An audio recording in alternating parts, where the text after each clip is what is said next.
تو اصل اس کا مقصد گوشت نہیں ہے. جانور کا خون بہانا اللہ کی رضا کے لیے، اپنی خواہشات پر اصل میں چھری چلانا ہے.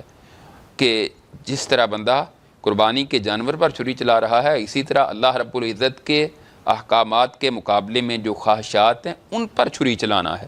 تو گویا کہ قربانی ہمیں یہ سبق دیتی ہے کہ جس طرح آج تم ایک جانور پر چھری چلا رہے ہو، اسی طرح مستقبل میں تمہیں کوئی بھی ایسی چیز جو اللہ کے سامنے رکاوٹ بنے، اللہ کے حکم پر، اللہ کی فرما برداری کے سامنے رکاوٹ بنے، اس پر چھری چلائی جائے اور اس کو ختم کر کے اللہ رب العزت کی اطاعت اور نبی کریم صلی اللہ علیہ وسلم کی فرما برداری کی جائے. بالکل صحیح، بہت شکریہ آپ کا. قرب سے ہے نا جی، قربانی تو قرب سے ہے. جی، یعنی اس کا مقصد یہ ہے کہ اللہ کا قرب حاصل کرنا ہے. اور ہر زمانے میں ہر وہ شخص جو اللہ کو ماننے کا دعویٰ کرتا ہے وہ اللہ کے قرب کا متلاشی ہے. لیکن اللہ کے قرب کے لیے راستہ بھی وہی اختیار کرنا چاہیے جو اللہ تعالیٰ نے بتایا ہو. ورنہ مشرکین مکہ جو بتوں کی عبادت کرتے تھے لِيُقَرِّبُونَا إِلَى اللَّهِ زُلْفَىٰ، قربان آلہہ جیسے ہے. تو لیکن یہ ہے کہ جو دل کی کیفیت تقوی والی، جیسے ڈاکٹر صاحب فرما رہے ہیں، تقوی اندر ہوگا، اللہ کی رضا مقصود ہوگی اور اس کی محبت میں اگر خرچ کرے گا تو پھر اس کی قربانی قبول ہوگی. انما یتقبل اللہ من المتقین. جہاں تک یہ بات ہے، لوگ جو ہے اس کو جج کرتے ہیں گوشت کے حساب سے. تو ایک جانور جو مثلا بکرا ہے وہ 1 سال کا ہے اور ایک ہے تقریباً 1.25 سال کا، 1 سال یا 3 مہینے کا، وہ تقریباً دھوندا لگ جاتا ہے. اچھا، وہ جائز ہے، یہ جائز نہیں ہے. گوشت میں کیا فرق ہے؟ پھر عید سے پہلے قربانی کر لیں تو قربانی نہیں ہے، عید کے بعد کریں تو وہ قربانی ہے. تو عید سے پہلے کر لیں تو گوشت میں کیا فرق آتا ہے اور بعد میں کیا فرق آتا ہے؟ کوئی فرق نہیں آتا. پھر اگر اس کا کان کٹا ہوا ہے یا سینگ ٹوٹا ہوا ہے یا ٹانگ ٹوٹی ہوئی ہے تو اس کے گوشت میں اور دوسرے صحت مند جانور کے گوشت میں کیا فرق ہے؟ کوئی فرق نہیں ہے. تو اس کا مطلب یہ ہے کہ گوشت اصل مقصود نہیں ہے. اصل مقصود جو اللہ کی رضا ہے. اس لیے فرمایا کہ یہ چیزیں اللہ کو نہیں پہنچتی ہیں. وَلَكِنْ يَنَالُهُ التَّقْوَىٰ مِنْكُمْ. تو جو دلی کیفیات ہیں وہ اللہ تعالیٰ دیکھتے ہیں. بالکل صحیح، بہت شکریہ آپ کا. میں آپ سے ہی ڈاکٹر صاحب شہباز صاحب، میں آپ سے ہی جاننا چاہ رہا ہوں کہ کیا قربانی جو ہے وہ کس پر لازم ہے، کس نے کرنی ہے؟ شوق تو ہر ایک رکھتا ہے، بچے بھی ماشاءاللہ شوق رکھتے ہیں. کیا ہر بالغ پر جیسے زکوٰۃ ہے اور ہر بالغ پر ہے، جیسے روزے ہیں وہ ہر ایک پر ہیں، تو کیا قربانی ہر ایک کے لیے ہے یا صرف گھر کے سربراہ کے لیے ہے؟ کس پر فرض ہے اور کس پر نہیں؟ شرائط کیا ہو سکتی ہیں؟ دیکھیے، بنیادی چیز یہ ہے کہ حدیث میں جو لفظ آیا کہ من وجد سعۃ، جس کے پاس گنجائش ہے. اب جو دل کی کیفیت ہے اللہ کے محبت میں، جب آپ خرچ کر رہے ہیں تو جو بھی ایکسٹرا پیسے آپ کے پاس ہیں آپ خرید سکتے ہیں، آپ حصہ ڈال سکتے ہیں، جو بھی ایک شکل ہے اس کو آپ پریفر کریں، یعنی جس کے پاس بھی گنجائش ہے. اور شریعت میں ایسی کوئی کنڈیشنز مقرر نہیں کی گئی ہیں جو عام طور پر بعض علماء بیان بھی کرتے ہیں کہ وہ صاحب نصاب ہو اور اس طرح کی چیزیں. تو ایسی چیزیں تو نہیں رکھی گئی. ایک آدمی جو ہے، مثلا ہم جو تنخواہ دار لوگ ہیں، ہماری تنخواہ جو ہے وہ یکم کے بعد آنی ہے اور عید اس سے پہلے ہے. ہمیں پتہ ہے کہ ہم اگر کسی سے پکڑ کے بھی قربانی کر لیں گے تو عید کے بعد تنخواہ آ جائے گی تو ہم پے کر دیں گے، کوئی مسئلہ نہیں ہے. تو دل کی کیفیت اصل ہے کہ جس کے پاس محبت اور شوق کے ساتھ گنجائش موجود ہے تو وہ ضرور اس کو چاہیے. ایسی کوئی کنڈیشن نہیں ہے. باقی دوسری جو بات ہے کہ ہر بالغ شخص پر ہے جیسے کہ باقی فرائض ہیں، تو اس کے بارے میں شریعت نے یہ سہولت دی ہے، یعنی آسانی رکھی گئی ہے کہ جو گھر کا سربراہ ہے وہ اگر قربانی کر لیتا ہے تو گھر کے تمام افراد کی طرف سے ہو جاتی ہے. اہل بیت کا لفظ، اہل بیت کا مطلب ایک فیملی آپ کہہ سکتے ہیں. اگر جو کچھ علماء نے کہا کہ اگر وہ سارے بھائی مثلا شادی شدہ بھی ہیں، اکٹھے ان کا کھانا بن رہا ہے، تو وہ کچھ لوگوں نے فتویٰ دیا، لیکن اصل یہی ہے کہ اہل بیت کے لفظ میں یہی ہے کہ جو فیملی ہے، شادی شدہ ہے تو وہ ایک فیملی بن گئی نا. ایک چھت کے اندر رہ رہے ہیں، یہ گھر کے اندر اکٹھے رہ رہے ہیں، کھانا اکٹھا بھی بن رہا ہے، تو فیملیاں تو الگ الگ ہیں. تو اس اعتبار سے کہ ہر شادی شدہ شخص جو ہے وہ اپنے سربراہ ہونے کی حیثیت سے قربانی کرے گا اور اس کی بیوی یا بچے جتنے بھی ہیں ان سب کی طرف سے وہ ادا ہو جائے گا. بالکل صحیح، بہت شکریہ. ڈاکٹر صاحب آپ سے یہ جاننا ہے، مرد اور عورت انفرادی طور پہ اگر ان کے پاس مال و دولت ہے، جیسے اگر اپنے خاوند نے اپنی بیوی کو اچھا رکھا ہے یا اس کے پاس ویسے وہ اپنا تجارت کرتی ہے، معاملات ہیں اس کے، تو اس کے پاس پیسے بھی ہیں، شادی شدہ بھی ہے، تو کیا وہ اپنی قربانی الگ کرے گی یا وہ خامد کی ہوئی قربانی کفایت کر جاتی ہے اس معاملے میں؟ نبی کریم صلی اللہ علیہ وسلم کا فرمان ہے، آپ نے فرمایا یا ایھا الناس ان علی اہل کل بیت فی کل عام اضحیہ. اے لوگو، تم میں سے ہر سال ہر گھر والوں پر قربانی ہے. جیسا کہ ڈاکٹر صاحب ابھی فرما رہے تھے کہ گھر کا سربراہ جو ہے وہ مرد ہے جی، تو بیوی کے پاس الگ سے اس کی کوئی آمدن موجود ہی کیوں نہ ہو، بیوی کے لیے ضروری نہیں ہے کہ وہ قربانی کرے. سربراہ نے قربانی کر دی تو وہ اس فیملی کی طرف سے قربانی ہو گئی. ہاں جیسا کہ انہوں نے ابھی ذکر کیا کہ یہ اللہ کے قرب کا ایک ذریعہ ہے. بیوی کے پاس اضافی پیسے ہیں, اس کے دل میں ذوق ہے, شوق ہے, وہ اللہ کا قرب چاہتی ہے, اللہ کی محبت میں وہ بھی جانور قربان کرنا چاہتی ہے, تو اس پر کوئی پابندی نہیں ہے. نبی کریم صلی اللہ علیہ وسلم کے متعلق حدیث میں آتا ہے کہ آپ نے اپنی بیویوں کی طرف سے گائے قربانی کی. تو اس حدیث سے استدلال کرتے ہوئے ہم یہ کہہ سکتے ہیں کہ اگر بیویاں الگ سے قربانی کرنا چاہیں یا بیوی الگ سے کرنا چاہتی ہے تو یہ ایک عبادت ہے, وہ کر سکتی ہے. لیکن جو ضروری ہے یا جو تاکیدی حکم ہے تو وہ یہی ہے کہ گھر کے سربراہ جو ہے وہ اگر قربانی کر دیتا ہے تو وہ پورے گھر والوں کی طرف سے کافی ہو جاتی ہے. بالکل مطلب یہ جو سمجھتے ہیں نا کہ اگر عورت جاب کر رہی ہے تو اس کے لیے لازم ہے, اس کے لیے لازم نہیں ہے.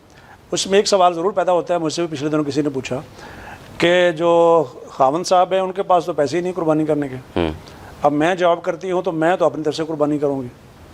اب یہ عورت اگر اپنی طرف سے قربانی کر رہی ہے تو فیملی کی طرف سے نہیں ادا ہو رہی.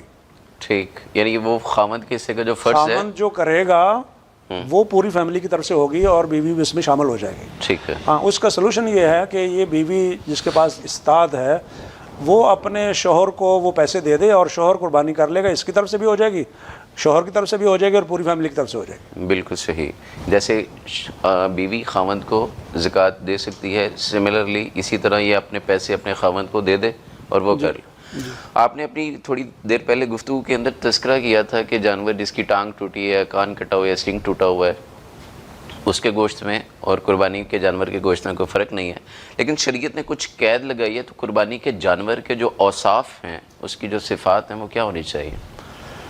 اس میں ایک بنیادی چیز تو ذہن میں یہ رکھنی چاہیے کہ لن تنالوا البر حتى تنفقوا مما تحبون, کہ پسندیدہ چیزوں کو اللہ کی راہ میں خرچ کیا جائے. اور جو شرائط شریعت نے مقرر کی ہے, یا یوں کہہ لیں کہ جن نقائص کا ذکر کیا ہے, وہ نقائص اگر جانور میں نہ ہوں تو وہ ایک عمدہ ترین جانور شمار ہوتا ہے, ایج کے اعتبار سے, ظاہری لک کے حساب سے. تو وہ چیز جو پسندیدہ ہے, عمدہ چیز ہے, تو اللہ کی محبت میں اسے خرچ کیا جائے. وہ جو الفاظ ہیں نا جی, علی حبہ وآت المال علی حبہ, جی, اللہ کی محبت میں مال دیتے ہیں, خرچ کرتے ہیں. اس کی دو تفسیریں اسی طرح وَيُطْعِمُونَ الطَّعَامَ عَلَى حُبِّهِ, تو علی حبہ ہی اس کی ایک تفسیر تو یہ ہے کہ پسندیدہ چیز پیش کی جائے, دوسرا یہ کہ اللہ کی محبت میں پیش کی جائے. تو یہ دوسری تفسیر جو ہے کہ وہ چیز پسندیدہ ہے, اس کی طرف آپ اٹریکٹ بھی ہو رہے ہیں, اس سے آپ کو محبت بھی ہے, آپ کا جی نہیں چاہتا کہ اس کو کہیں ضائع کیا جائے, لیکن اللہ کی محبت میں آپ اسے نشاور کر رہے ہیں, قربان کر رہے ہیں. اور خاص کر جیسے صحابہ کرام جانوروں کو موٹا تازہ کرتے تھے, یسمنون کے الفاظ ہیں, یعنی خوب پالتے تھے, کھلاتے پلاتے تھے. اب اسی طرح ایک جانور کو آپ نے گھر میں پالا ہوا بالخصوص, یا کچھ دن پہلے آپ لے آئے اور بچوں کی جو ہے وہ محبت ڈیولپ ہو گئی, بچے اس سے پیار کرنے لگ گئے, اور جب آپ قربان کرنے لگے تو 2-3 بچے رو پڑے کہ ہمارا ببلو جو ہے وہ قربان ہو رہا ہے. اب اس کیفیت میں کہ ساری محبتوں کو آپ نے قربان کر دیا اللہ کی محبت کے اوپر, اور پسندیدہ چیز کو آپ نے اللہ کی راہ میں خرچ کیا. بالکل صحیح. اب اس کے لیے جو چیزیں بیان کی گئی, جی معذرت چاہتا ہوں, ہمارا سلسلہ ہے گفتگو کے دوران اگر کال ہے تو اسے سوال لیتے ہیں عوام کے. السلام علیکم ورحمۃ اللہ وبرکاتہ. وعلیکم السلام. بھائی کون بات کر رہے ہیں؟ جی, الیسان ٹیلی ویژن سے بات کر رہے ہیں. آپ کہاں سے بات کر رہے ہیں؟ کوئی سوال پوچھنا چاہتے ہیں؟ حویلی لکھا جی, بالکل سوال پوچھنا چاہتے تھے. جی سر یہ پوچھنا تھا کہ قربانی کا جو حصے ہوتے ہیں, 7 حصے ہوتے ہیں, تو وہ فرض ہیں یا کس پر فرض ہیں, یہ کہیں گے, یہ رہنمائی فرمائیے. قربانی کے 7 حصے, ٹھیک ہے, بہت شکریہ جی آپ کا. جی سر, آپ بات مکمل کر لیجیے. اس میں یہ تھا کہ جو مثلا جانور بیمار ہے, جی, اور اس کی بیماری واضح ہے, اس کی ممانعت ہے کہ ایسا جانور جو ہے قربان نہ کیا جائے, قربانی پہ نہ دیا جائے. اسی طرح ایک جانور ہے, اس کا سینگ ٹوٹا ہوا ہے, اگر اس میں بہت زیادہ سختی نہیں ہے, جیسے کہ آنکھ وغیرہ کے سلسلے میں سختی جو کی گئی ہے, تو آدھا یا اس سے زیادہ سینگ جو ٹوٹا ہے, ایک نا ویسے نکر سے تھوڑا بہت وہ ٹوٹ جاتا ہے, جڑ سے اکھڑا ہوا, جڑ سے نہیں, آدھا کٹ گیا ہے یا جڑ سے اکھڑا ہوا ہے, تو وہ سینگ ٹوٹا ہوا ہے, یا بھینگا ہے یا کانا ہے اور اس کا جو کانا پن ہے بالکل واضح ہے, وہ اور اسی طرح ایک اگر بہت زیادہ لاگر ہو گیا ہے، کمزور ہے، ہڈیوں میں گودا نہیں ہے اور بالکل کمزور ہے، دیکھنے میں اور نہیں ایسا عام لگے. طور پر یہ ہوتا ہے کہ جو زیادہ عمر کے جانور ہو جاتے ہیں تو ان میں عام طور پر اس قسم کی کیفیت جو ہے پیدا ہو جاتی ہے. یہ بعض دفعہ ویسے بھی اگر کمزور ہے، اس کی خوراک معقول اسے نہیں دی گئی تو وہ بھی قربانی پر نہیں لگے گا. میں ذرا قطع کلامی کی معذرت چاہتا ہوں. السلام علیکم ورحمۃ اللہ وبرکاتہ. وعلیکم السلام ورحمۃ اللہ. احسان ٹی وی جی جی الاحسان سے بات کر رہے ہیں. کیا پوچھنا چاہتے ہیں؟ آپ کہاں سے بات کر رہے ہیں؟ جی میں علی تک کوہا سے بات کر رہا ہوں. جی بھائی جان کیا پوچھنا چاہتے ہیں؟ میں پوچھنا چاہتا ہوں کہ کیا 2 دانتا بکرا یا دمبا یا بیر یا گائے یا بل یہ ضروری ہے قربانی کے لیے؟ ٹھیک ہے، بہت شکریہ. ابھی جان لیتے ہیں. بہت شکریہ آپ کا. اس میں چیز جو زیادہ معروف نہیں ہے کہ بعض حدیث میں اجمع کا لفظ ہے، مطلب جن کا ہونٹ کٹا ہوا ہے. ایک تو نا کٹ وغیرہ تھوڑا بہت لگا ہوا ہے، لیکن ہونٹ کٹ گیا تو وہ جانور بھی قربانی پر نہیں لگتا. ایسا جانور بھی قربانی نہیں دینا چاہیے جس کا عیب واضح ہو گیا ہے کہ یہ اپنی. اور اس میں بہت ساری حدیث میں یہ ہے کہ بین، یعنی بالکل ایک معمولی سا، اس میں انشاءاللہ حرج نہیں ہے، لیکن یہ کہ واضح اس کا، اس میں لنگڑا ہے تو لنگڑا پن واضح ہو، کانا ہے، بہنگا ہے، یہ جو بھی، تو وہ بیماری کے جیسے ہم نے کہا کہ وہ اس کے اندر وہ واضح ہو. اسی طرح کان کے اندر اگر سوراخ ہے تو وہ بھی ڈیفیکٹ ہو جاتا ہے. ٹھیک ہے، بہت شکریہ آپ کا. میں ڈاکٹر صاحب کی طرف جاؤں گا، لیکن پہلے ہم وہ جو کال آئی تھی اس کا سوال بھائی کا یہ ہے کہ قربانی کے 7 حصے ہیں. اب ان 7 حصوں کو پورا کرنا کسی ایک گائے کے اندر یہ لازم ہے، ضروری ہے؟ دیکھیں جی، اللہ تعالیٰ نے یہ سہولت دی ہے کہ ایک بندہ اکیلا جانور نہیں کر سکتا. بکرا چھترا جس طرح ہمارے موجودہ حالات میں مہنگائی ہے، کوئی بندہ افورڈ نہیں کرتا، تو اس کے لیے اللہ تعالیٰ نے آسانیاں رکھی ہیں کہ وہ گائے میں 7 حصے اور اونٹ میں 10 حصے 10 تک شریک ہو سکتے ہیں. اور یہ میکسیمم تعداد ہے، زیادہ سے زیادہ یہ تعداد ہے. اس سے کم جتنے مرضی کر لیں، اکیلا بندہ گائے کر لے، اکیلا اونٹ کر لے. نہیں، مثال یہ ہے کہ اگر 3 حصے ہوئے ہیں، اس نے اجتماعی قربانی کی ایک نیت کی ہے لیکن حصے ہی 3 جمع ہوئے ہیں، اب ان پیسوں کے حساب سے وہ اپنی کوئی گائے چھوٹی عمر کی ہے اس حساب سے کوئی لے سکتے. شرائط پوری ہوں، 3 بندے مل کر لیں، ٹھیک ہے، کوئی حرج نہیں اس میں. اس کے 3 حصے بن جائیں گے، اس کے 3 حصے کر لیں. یعنی 7 پورے کرنا 7 لازم پورے کرنے ضروری نہیں ہے، 7 زیادہ سے زیادہ ہیں. 8 نہیں کر سکتے، کم جتنے مرضی کر لیں، اس پر کوئی پابندی نہیں. صحیح، بہت شکریہ. میں ایک کال کے بعد پھر آپ سے سوال کرتا ہوں. السلام علیکم ورحمۃ اللہ وبرکاتہ. جناب جو ہے میں نے ابھی سال کی میرے جواب کا جو سوال کا جواب نہیں دیا انہوں نے. کیا بات کر رہے ہیں؟ کہاں سے بات کر رہے ہیں؟ میں ابھی آپ سے جب بات کی نا کہ میں ابھی کے کوہا سے بات کر رہا ہوں، میں نے آپ سے سوال کیا جی. کہ 2 دانتا ہونا ضروری ہے، بیر بکری میں ابھی میرے بھائی میں ابھی آپ کا جواب، بات مکمل ہو رہی تھی تو پہلے بھی سوال آئے ہیں تو ابھی آپ کا جواب آ رہا ہے. بس 2 منٹ کا ویٹ کریں، جواب آ رہا ہے ابھی آپ کا. نہیں، میرے سوال کو انہوں نے نقل کیا جی جواب دوسرے دیا. جی بتائیں کیا بات ہے. 2 سال کا ہونا ضروری ہے، 2 دانتا ہونا ضروری ہے، یہ پوچھ رہے ہیں؟ ہاں یہ بات میں پوچھ رہا ہوں. ہاں یہ بات ٹھیک، بہت شکریہ. میں ابھی آ رہا ہے جواب، انشاءاللہ پوچھتے ہیں. میرا خیال ان کا جواب پہلے دے ہی دیتے ہیں. جی، وہ یہ ہے کہ صحیح مسلم میں حدیث ہے، سیدنا جابر رضی اللہ تعالیٰ عنہ بیان کرتے ہیں، نبی کریم صلی اللہ علیہ وسلم نے فرمایا لا تذبحوا الا مسنہ الا ان یاثر علیکم فتذبحوا جذعۃ من الظان، کہ تم ہمیشہ 2 دانتا، جس کو ہماری زبان میں دوندا جانور کہتے ہیں، ٹھیک ہے، اور عربی میں اس کو مسنہ کہتے ہیں، تم 2 دانتا جانور ہی قربانی کرو، چاہے اونٹ ہے، گائے ہے، بکری ہے، بھیڑ، جو بھی ہے. مگر یہ کہ تم پر دشواری ہو جائے، پھر تم بھیڑ کا جزا کہتے ہیں جسے ہم کھیرا جانور کہتے ہیں، وہ قربانی کر سکتے ہیں. ٹھیک ہے. اب اس حدیث سے یہ بات معلوم ہوتی ہے. میں ایک کال کے لیے معذرت چاہتا ہوں، وہ عوام کی آگاہی کے لیے. السلام علیکم ورحمۃ اللہ وبرکاتہ. وعلیکم السلام. جی مفتی صاحب سے سوال کرنا تھا ایک. جی کیجئے. کہاں سے بات کر رہے ہیں؟ مریض سے بات کر رہے ہیں، حافظ سمیع اللہ. جی حافظ صاحب، کیا پوچھنا چاہتے ہیں؟ قربانی بینک کی قربانی کرنا جائز ہے؟ ٹھیک ہے، ابھی ایک گفتگو جاری ہے، یہ مکمل ہوتی ہے تو انشاءاللہ آپ کے سوال کا جواب لیتے ہیں. بہت شکریہ آپ کا. جی شیخ، آپ فرما رہے تھے. اب اس حدیث کی روشنی میں یہ مسئلہ واضح ہوتا ہے. جی، اونٹ، گائے اور بکرا، یہ 3 جو ہیں یہ ہر صورت میں 2 دانتے ہونے ضروری ہیں. اس میں اس سے کم درجے کا جانور قربانی نہیں ہوگا. ٹھیک ہے. ہاں اگر دشواری ہے، دشواری کی دو صورتیں ہیں. ایک تو یہ ہے کہ کسی قربانی کرنے والے کے پاس پیسے کم ہیں، دو دانتا جانور مہنگا ہے، تو وہ مجبوری کی صورت میں بھیڑ، چھترا یا دمبا، یہ وہ جزا اون والا جانور، اون والے جانور کہہ لیں، تو وہ قربانی کر سکتے ہیں. ڈاکٹر صاحب دوندا تو کم از کم ہے نا، چوگا ہو سکتا ہے، چھگا ہو سکتا ہے. جی وہ تو اس کے اوپر ہے، یعنی دوندا کم از کم ہے. لیسٹ جو لمٹ ہے وہ یہ ہے. اصل یہ ہے کہ جب پہلے دودھ والے دانت گر کر دو دانت نکلتے ہیں نا، اس کو ہم دوندا کہتے ہیں. جب چار ہو جائیں گے تو وہ اس سے اوپر ہے، اوپر والے سارے ہو سکتے ہیں، چوگا ہو جائے، چھگا ہو جائے، یعنی کم از کم وہ دو دانتا جانور ہونا چاہیے. ٹھیک ہے. تو دوسری دشواری کی یا مجبوری کی صورت یہ ہے کہ بازار سے جانور مل نہیں رہے، جانور کم ہو گئے ہیں، تو ایسی صورت میں آپ اون والا، چھترا، دمبا یا بیڑ، یہ آپ کھیرا جانور قربانی کر سکتے ہیں. ٹھیک ہے، بہت شکریہ. السلام علیکم ورحمۃ اللہ وبرکاتہ. چلیں کال ڈراپ ہو گئی ہے.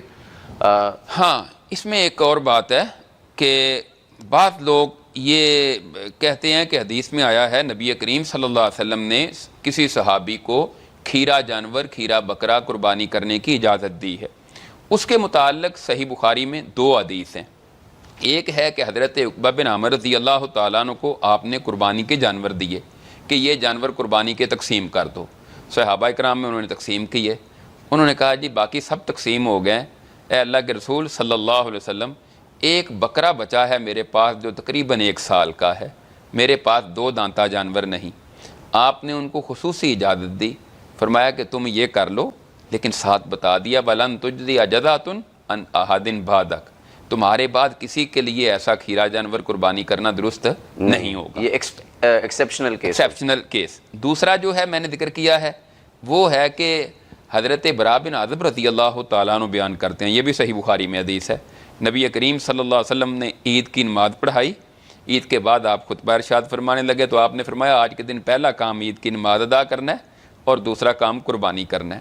جس بندے نے قربانی عید سے پہلے کر لی ہے اس کی قربانی نہیں ہوئی، وہ صرف گوشت ہی ہے، اور جو عید کے بعد قربانی کرے گا وہ ہماری سنت کے مطابق قربانی اس کی ہو جائے گی. بالکل صحیح. حضرت برا بن عازب کہتے ہیں کہ میرے ماموں حضرت بردہ بن نیار رضی اللہ تعالیٰ کھڑے ہوئے، کہنے لگے اللہ کے رسول صلی اللہ علیہ وسلم میں نے تو صبح قربانی کر لی، فجر کے وقت عید سے پہلے.